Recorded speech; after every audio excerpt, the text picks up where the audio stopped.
Brahman, O the limitless, O the boundless, grant us the strength to transcend our karma, Brahman. Grant us thy strength. Grant us thy strength to transcend our karma. Namaskaram and good morning. Let me just make sure that we are live.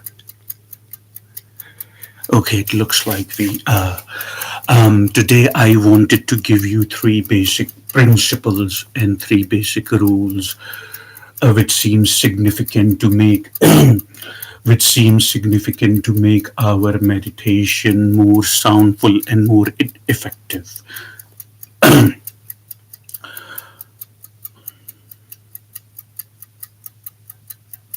So, a rule. When you make time for yourself and when you go in seclusion in a super silent corner to perform meditation, please remember that you're breathing. Please remember that your breathing smoothly is the most significant part of the meditation, and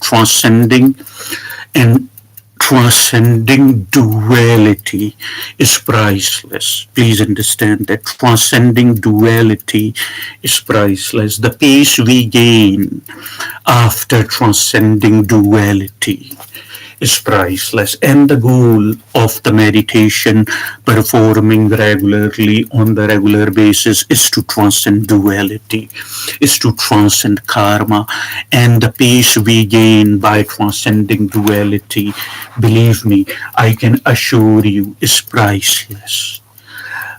You would get that peace only when you transcend duality every day. Do not be disappointed if you miss a day or two for any number of reasons. You get up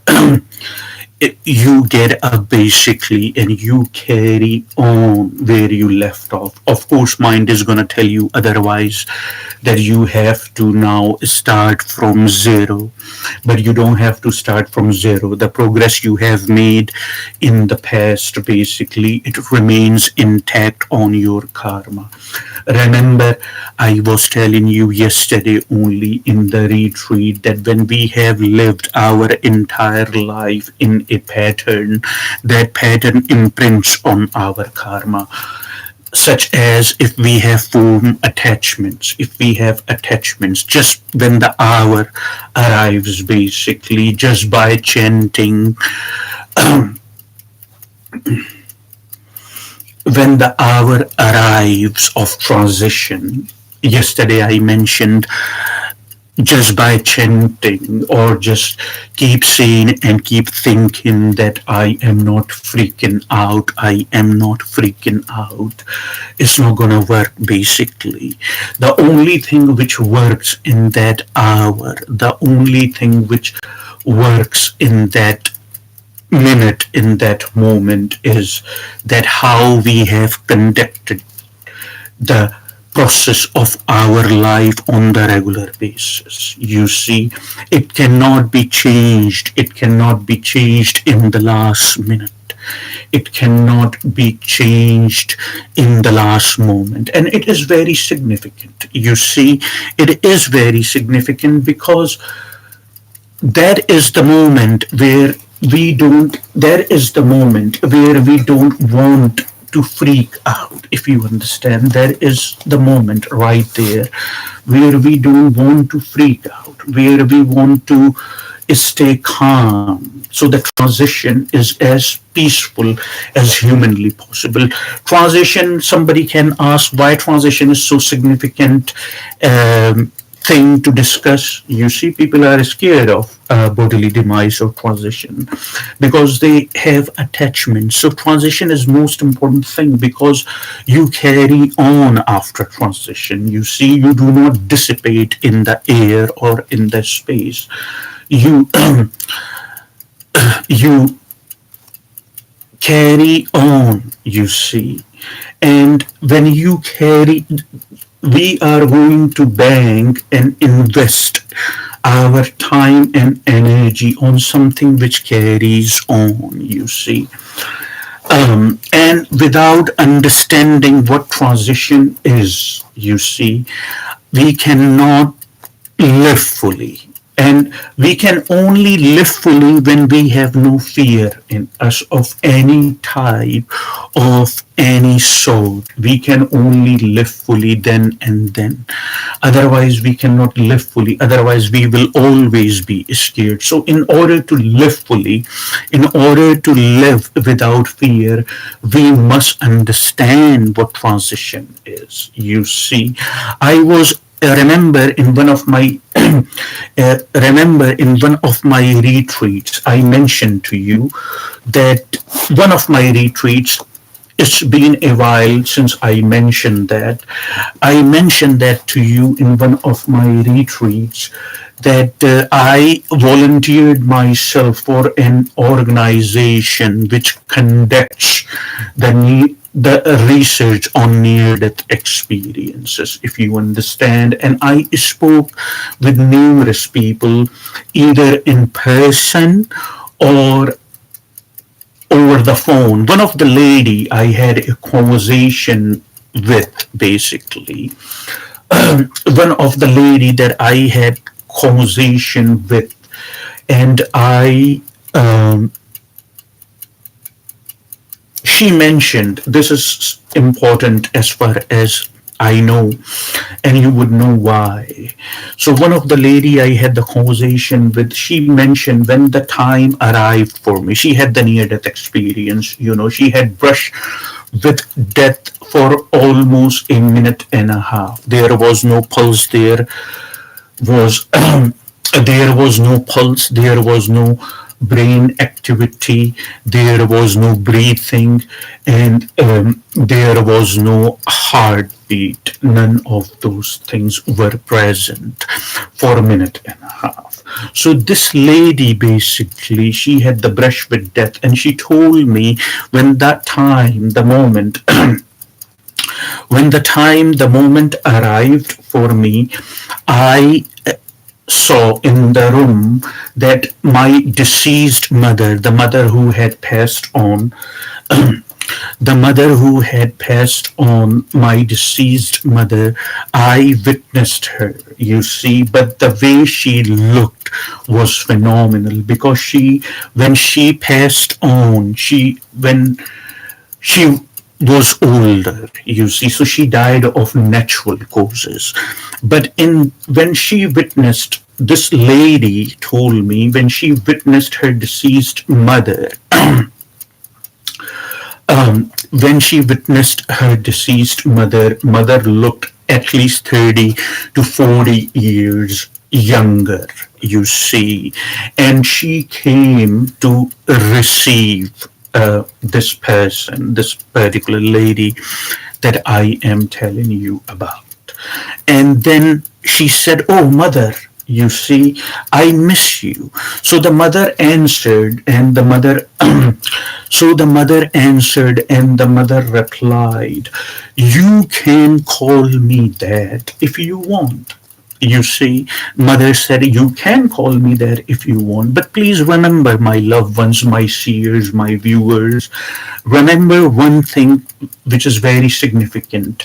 The soul, when it leaves the body, you see, the soul, the soul, when it leaves the body, the moment soul leaves the body, it has nothing to do with the family or the relatives. You see, it's totally free from all the bondages of relations. The moment soul leaves the body, the Atman, it has nothing to do with the relatives or the relations no more. You see, the soul is totally free. Soul has no color, soul has no identifications. Anything which is abstract are identification. The more identifications we have, the more attachments that we form, basically, the more it's difficult for us in the last minute, and it's difficult for us in the last moment, or when the hour arrives to basically get rid of it. It cannot, again, I repeat, it cannot be done. it cannot be, it cannot be done in the last moment or the last minute when the hour arrives, you see.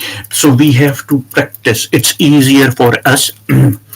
It's basically easier for us that we practice it throughout every day. So that's why I wanted to deliver this message. As I have mentioned, time is significant. So please remember, when the soul leaves the body, it has no identifications. It is free from all the bondages. Identifications are attachment. Identification is when you identify with something. Identification is that you have a certain color, you belong to a certain country, you think that you are your name, which is not true. Because, as I mentioned Jiddu Krishnamurti before, and I am mentioning it again, that word is not that.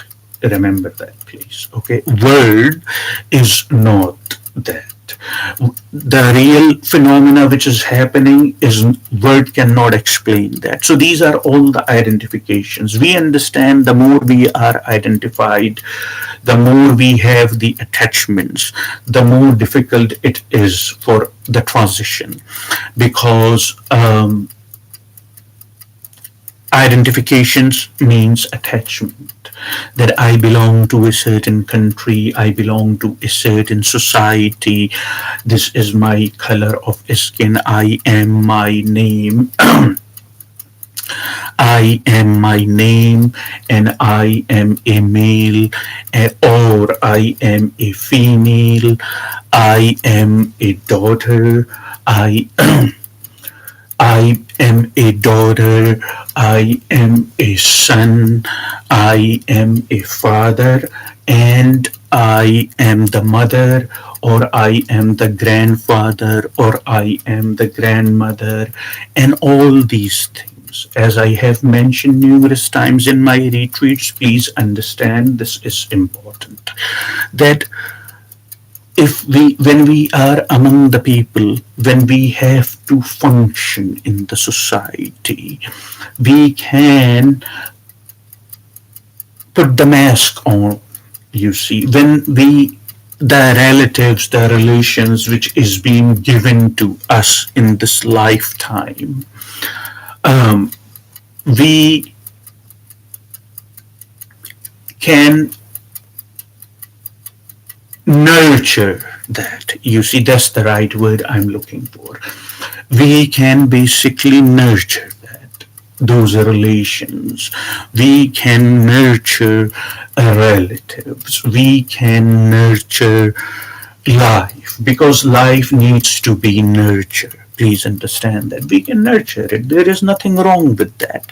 But when we get identified, when we think that this is it, when we get identified and we think this is it, and when we get identified with all these abstract traits that I mentioned not long ago, this is where we form the attachments, you see. And when that time arrives, then we freak out, and that's not something that we would wanna do when the time arrives. So if we practice rule number one, you see, everything would make sense in the end to you, the words I am saying. If we practice rule number one for some time at least during the day, if not the entire day, because obviously, because obviously we have to,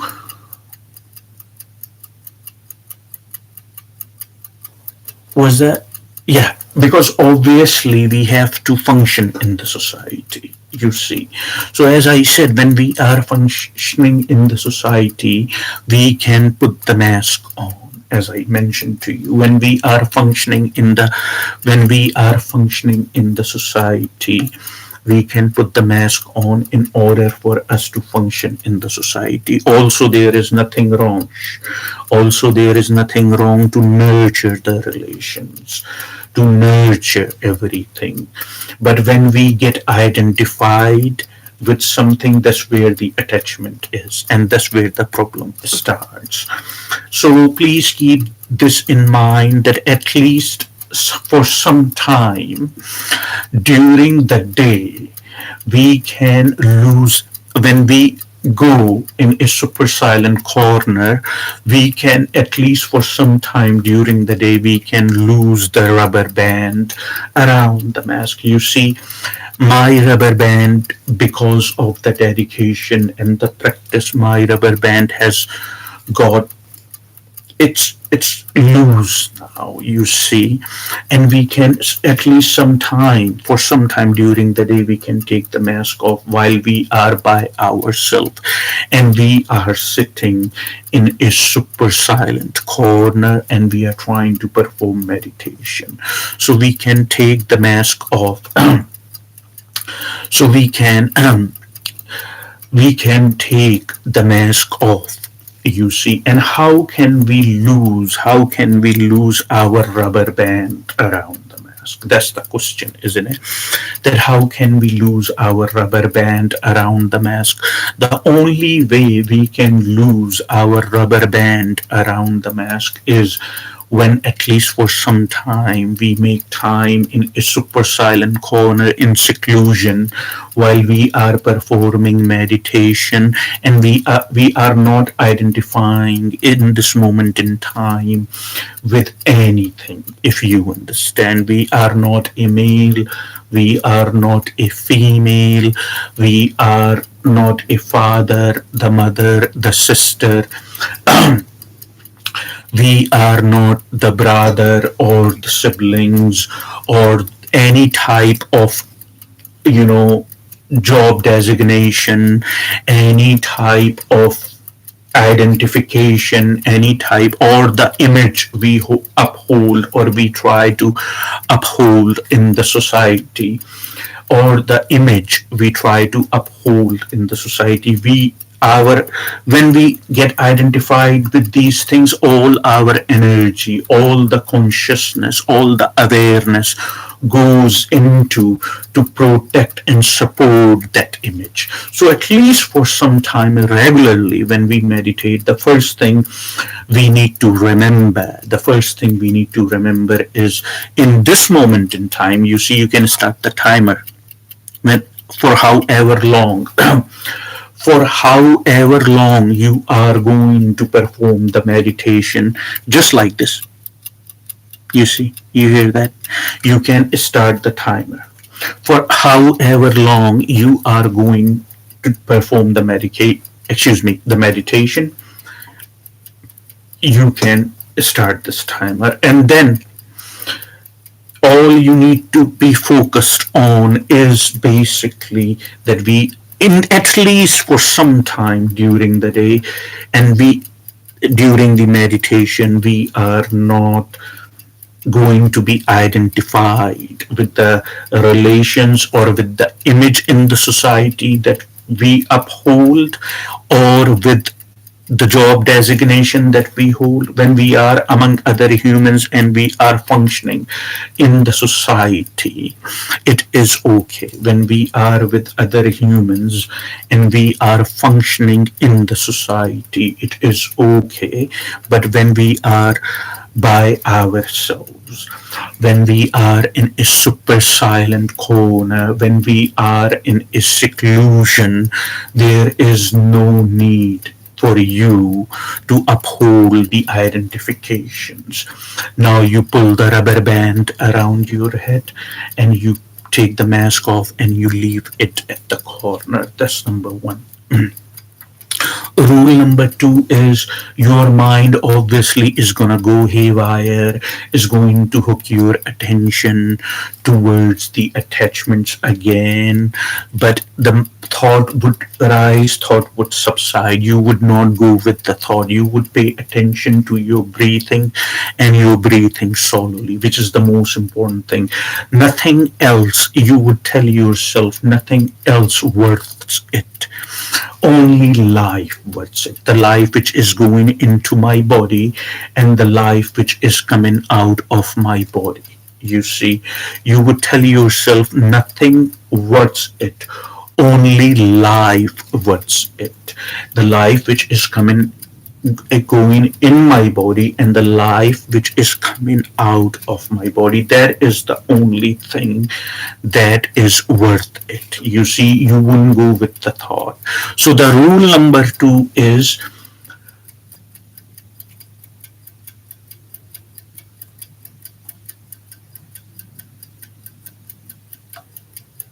why are we doing this practice? You see, mind basically is powerful, but we are more powerful, so don't be disappointed. We all are working towards the same goal, which is ultimate liberation or moksha.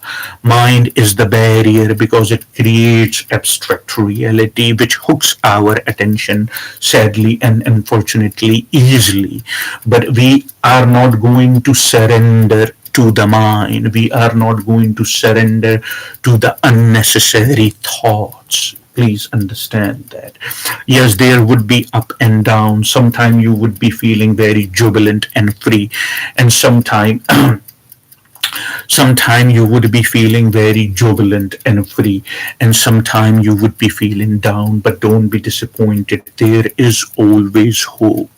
I keep telling you and telling you and telling you over and over again that we are not going to be disappointed. Our goal during the meditation is to make sure our breathing is smooth, and we do not have that we do not have the kind of tension when we pull on the rubber band. Remember, if you take a super thick rubber band, please remember that if you take a super thick rubber band and you pull, you experience between two of your fingers the tension, you see. So that kind of tension creates when we have duality in our mind. But the goal of this practice on the regular basis, which we understand as meditation, helps us, give us the strength and helps us to get rid or transcend the duality. It seems like a workout in the beginning, but believe me, as I said in the beginning of this video, the peace we achieve basically when we do not have no duality in us is priceless. The peace we achieve when we do not have no duality, it's obviously natural that there is no tension in our breathing. Mind would go nuts and mind would raise the question, why are we doing this? Because mind, of course, wants to make sense out of anything, and this practice is something that mind cannot make sense out of because you are simply sitting, you see, and you are paying attention to your breathing, and that you are simply sitting and you are paying attention to your breathing and you are making sure that your breathing is smooth and you are not experiencing any type of tension within you. So obviously when you are not experiencing any type of tension within you, it means there is no duality right now. Thought is duality. When you are perceiving a moment, it is not possible that you can have thought. You are perceiving through your five senses. It is not possible that you can have thought in the same time. It is not possible that you can have thought in the same time in the moment when you are perceiving through your five senses. You see, thought, when you have perceived it, when you have gathered the data within you, then and only then thought arrives, you see. And then thought tells you a number of scenarios and you have duality. So the best thing for the most part during the day is not to board on the thought, you see. And how can you not bored on the thought? It, as I said, it seems like a workout. Believe me, we all have been there, my loved ones. We all have been there, my seers. We know it. It seems like a workout in the beginning, and it takes tremendous amount of dedication and hope, basically, to get rid of and transcend duality. But believe me, I experience it half of the time of the day, or for the most part of my day at least, when I don't have duality. And the peace you get when you do not have duality is priceless. You see, please understand that. So it's worth it. As I said, it's life going in, life going out. Mind would raise the question, why are we doing this practice? You see, mind would raise the question, why are we doing this practice? To the answer to that is, do not board on the thought, basically. Please do not board on the thought. Let the mind ask the question, but you stay where you are, you see, because there are so many things we are doing without a reason, isn't it? If somebody is yawning, or I am yawning here right now, why am I yawning? Just because I am yawning. As Jiddu Krishnamurti said, you are choiceless consciousness. You understand? As Jiddu Krishnamurti said, that you are choiceless consciousness, that you have no control over to be. You just simply are, you see. So there are numerous things we cannot be there are numerous things that cannot be explained through thinking mind, because thinking mind is limited. It only, but if we keep following the mind, we would always remain restless. We would never be able to transcend our karma. You see what I'm saying? We will never be able to transcend our karma. And the goal of human life is to transcend karma. The goal of human life is not to have the duality in us. That's what we are doing through meditation. So the mind basically is going nuts and saying, why are we doing this? Putting a doubt in us, putting a doubt in our awareness. But there are so many things we are doing without a reason. We simply are. Why we are, we have no say in it. We simply are. And since we are going to make the best out of the situation. That's the goal. Since we are going to make the best out of the situation. You see, instead of crying that, oh, I didn't ask for this life, or I didn't sign up for this or that, we can say, no, this is the situation, this is what I have been given, and I am going to make the best out of the situation, no matter what happens. That's a beautiful way. So mind would say, why are we doing this? And you would answer to the mind that there are so many things. You see, we didn't have a choice. You wouldn't even answer that. You would stay basically where you are. This mind would raise the rule number 2, basically, that why are we doing this? And you have the awareness that there are so many things we do for the sake of nothing. If you understand, there are so many things we do for the sake of nothing. We didn't even have a choice or consent or a say. We didn't even have a choice or consent or a say about that we are going to be. We simply are. And when we are here, we are going to make the best out of it. We are going to make the best life. We are going to make the best life. You see, it's very simple.